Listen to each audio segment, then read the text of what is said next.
What's up everybody? Michael here from ShineOn, and today we are going to be talking about iOS 14. We're going to talk about what it is, what the impacts are, and what we are going to be doing about it. So first of all, what is iOS 14? iOS 14 is an operating system that currently runs on Apple devices. It's about to get a patch that's going to offer privacy features so that users can turn off tracking. But what is it really? So we've all seen a lot of chatter about iOS 14. We're seeing the pop-ups inside of Ads Manager. Facebook is really protesting it in a big way in videos. They're taking out full-page ads in newspapers. Tim Cook recently responded to Mark Zuckerberg in an article and a speech of his own. It's getting really crazy. But what are the practical impacts to you as a marketer, especially you as a marketer in the ShineOn community and advertising on the ShineOn platform or through the app? Well, Facebook documentation is pretty cryptic and has lacked a ton of detail. It's very difficult to figure out what this actually means. Not only that, but the solutions for some of the problems are not very clear. We had to dig really deep to figure out exactly what is going on here. We crawled through all of their documentation on the website, and it's not very helpful. We finally started going through videos and the town halls that Facebook has really recently had, and that's when we had an epiphany and a few light bulb moments. So I'm going to share you what we learned. Here's the problem. Facebook will only report on 8 total standard conversion events per domain. Now, we're going to come back to that word conversion events, because what Facebook means by it, talking in relation to iOS 14, is different than what we mean by it as marketers. And that's been very confusing. In addition, conversion data may be delayed now up to 3 days, which may make it kind of difficult to know if your campaigns are doing well or not. You're going to have to get much better at analyzing your back-end data and then pairing that with your front-end campaigns. And then finally, the conversion tracking window is now limited to 7 days, where it could have been up to 28 days before. So let's talk about conversion event a little bit. So as marketers, when we think conversion events, we think view content, add to carts, initiate checkouts, and purchase. That's all this stuff over here on the left. This is what we mean when we talk about conversion events. But Facebook has kind of changed the definition of a conversion event with this whole iOS 14 deployment. What Facebook means by conversion event is one unique pixel ID plus one pixel event parent. So for example, if you have pixel ID 1 and you want to optimize for purchase, pixel ID 1 plus the purchase conversion event is considered one conversion event, right? And then if you also want add to cart on pixel ID 1, this takes up slot number 2 in your total of 8 standard conversion events. Pixel ID number 1 plus your add to cart conversion event equals one additional total conversion event. So you've already used 2 of your 8. You have 6 more to go. If you want view contents or initiate checkouts all on pixel 1, that's going to be a total of 4 conversion events just on pixel number 1, and you only get 8 total per domain. So now you only have 4 left. It's very important that you understand this concept. When Facebook talks about conversion events, they truly are talking about a unique pixel ID plus conversion event pairing, not just the high-level conversion event categories that we've referred to in the past. If you can understand that, the rest of this presentation is going to make sense. If you don't understand this yet, please rewind this video about a minute and a half and listen to this part again. It's very important. All right, here's an example of what I mean by a conversion event being a unique pixel ID plus conversion event pairing. So this is a screenshot inside of Events Manager on Facebook, and I'm trying to configure the events for the ShineOn domain. So this is shineon.com, and you can see that I only have 8 total events that I can optimize for, and I have to specify exactly which pixel I want to receive which event. And I only get 8 of these. And you can see I'm already struggling here because I have a ton of pixels that I run on ShineOn.com. In addition, these 8 conversion events can only be set by the domain owner. They cannot be set by anybody else. So this is going to be a huge challenge. In addition to that, we tried to explore using subdomains to fix this problem. We thought, well, hey, if we just give all the sellers subdomains so that you could have john.shineon.com, michael.shineon.com, or whatever your username is or your store name is, and just have subdomains in front of the top level domain, surely that would work. Well, as it turns out, Facebook only allows 8 unique conversion event pairings per top level domain. Not only is this in some of their town halls, and that's where we took this screenshot where they talk about this specifically, but in addition to that, we tested this anyways. We went ahead and created some subdomains on ShineOn.com. We added them to some people's accounts and it verified on the domain, but these users were never able to set up their 8 custom conversion events on the subdomain. It never worked.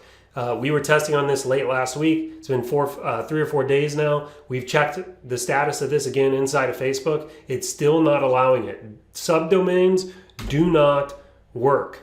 So what's kind of the conclusion of all of this? Well, platforms, as we have known them, may cease to exist. And there are a bunch of big players out there. I'm sure you know many of them. I don't want to name drop on this particular video, but nobody is prepared for this. I have yet to see another major platform like ShineOn.com really resolve this problem. I have yet to see anybody put forth a solution that is actually going to work. I've seen some people suggest that they would just set the top level domain, top level conversion events. Etsy is actually one of those platforms. It is not going to work. I've seen some people try to use subdomains. Subdomains are not going to work. If the seller does not have control of the 8 conversion events they want to optimize for, this will not work. Subdomains do not allow that. So at ShineOn, we were challenged. How in the world do we address this problem? And that got us thinking. ShineOn has been a trendsetter in this space for a really long time. We have super high quality jewelry. We have our factories in the United States. We have super fast shipping. We've got upsells, cross sells. We do CRO on the platform. We've got one-page checkout. We've got all this stuff that nobody even comes close to. So we thought, how can we see this as an opportunity? How can we take things to the next level? So our response was kind of like, well, big deal, maybe. Perhaps platforms are the old way of doing things. And when you start to think about that, you can see all the cons with platforms. First of all, Facebook has never liked platforms. They hate platforms because platforms are home for affiliate marketers. They've never liked them. And in fact, Facebook has blacklisted the domains of some very common some very popular platforms like Viral Style and Motifi. In addition, platforms lose trust over time due to shady business practices by the affiliates and knockoffs. How many times have you seen copyrighted material running around on a platform, or people having weird sales and driving the price down really low? It's caused a lot of loss of trust with users. Not only that, but some platforms, their products are just so cheap. I've ordered a ton of products from our competitors, and some of their jewelry, it's like bubblegum machine jewelry. It is horrible. This causes a breach of trust with people on Facebook. Another reason why Facebook has never liked platforms. And finally, seller privacy on platforms always suffers because it's very easy to find designs that other people are running and then just rip them off. So we were like, how do we take this whole platform concept into the future? How do we become a trendsetter again in this space and do something that really sets us apart from all of our competition? And we have a solution for you. You guys ready for this? We are pretty excited about this. The solution is unique domains for each seller. We are going to allow you to white label the ShineOn platform. That's right. You're going to be able to go register your own domain and then literally use our platform to power your selling. It's going to create a very unique branded experience for you, but we are going to continue to do all the customer service, the phone support, the CRO. We're going to do all the retargeting, the upsells, cross-sells, downsells, all the stuff we've always done. But the advantage is when people look in that URL bar, it's going to have your unique brand in it. When people see the logo, it's going to have your unique logo in it. And we're going to actually go through our page and dynamically insert your company name everywhere it has said ShineOn in the past. We are going to allow you to fully white label our platform. In addition to that, it's going to increase privacy for sellers. It's going to be much more difficult for sellers to find other people's designs. And that's a great thing, especially if you're a top seller and you're always competing for those additional sales. And then finally, you're never going to have to worry about Facebook blacklisting the domain. This is going to increase the trust and the integrity levels of your business in Facebook's eyes tenfold. So here's kind of a very quick mock-up of what this might look like. We have our entire development team focused on this. They are coding as quickly as they can to bring this solution to life. But this is kind of high level what something like this may look like. And we even have plans to assist you in domain registration, getting your domain set up so that it points to shineon.com correctly, getting your logos created, and so on. We got all kinds of cool stuff planned for you. All right, so here's the plan. So first of all, we're going to start moving users over to this new solution in small groups to alpha test the features and ensure stability. We are already reaching out to sellers today. In fact, I think it started early this morning to test out this new solution. So you may get reached out to at some point over the week to be part of this alpha group to test out the new plan. So we're excited to have you on board for that. And then finally, we're going to release the feature to the entire seller community in the second week of February. That is the goal. So hopefully sometime next week, this will become a public option and all of you will be able to jump on with your own unique domains, logos, companies, and a new branded experience for ShineOn. We are taking platforms to the next level. So I hope this helps you understand iOS 14, its impacts, and why this is going to be such a challenge for a lot of the platforms, and also how ShineOn is going to continue to be a trendsetter in this space. If you have any questions, drop a comment below. Me and my team will be monitoring all the comments and answering your questions. Thanks so much for watching and take care.